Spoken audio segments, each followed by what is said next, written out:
తెలంగాణలో మళ్లీ cold wave పుంజుకుంది. రాత్రి ఉదయం టెంపరేచర్లు గణనీయంగా పడిపోతున్నాయి. మరో వారం రోజుల పాటు రాష్ట్రంలో చలి తీవ్రత ఇలాగే ఉంటుందని వాతావరణ శాఖ తెలిపింది. డిసెంబర్ 16 వరకు పవర్ఫుల్ కోల్డ్ వేవ్స్ ఉంటాయని పేర్కొంది. ముఖ్యంగా ఉదయం వేళల్లో ఉష్ణోగ్రతలు 6 నుంచి 9 డిగ్రీల టెంపరేచర్లు నమోదవుతాయని ప్రజలు జాగ్రత్తగా ఉండాలని సూచించింది. పిల్లలు, వృద్ధుల పట్ల జాగ్రత్తగా ఉండాలని తెలిపింది. డిసెంబర్ 10, 11, 12, 13 తేదీల్లో చలి తీవ్రత మరింత పెరుగుతుందని హెచ్చరించింది.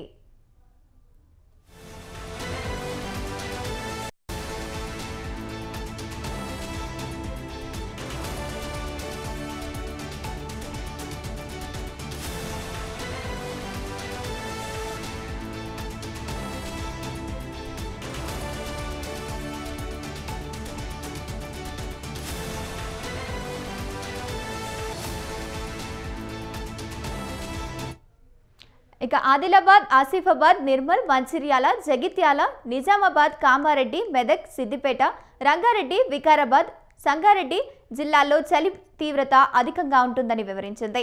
హైదరాబాద్లో 9 నుంచి 12 డిగ్రీల మధ్య ఉష్ణోగ్రత నమోదవుతాయని, చలి తీవ్రత పెరుగుతున్న క్రమంలో తగు జాగ్రత్తలు తీసుకోవాలని సూచించింది.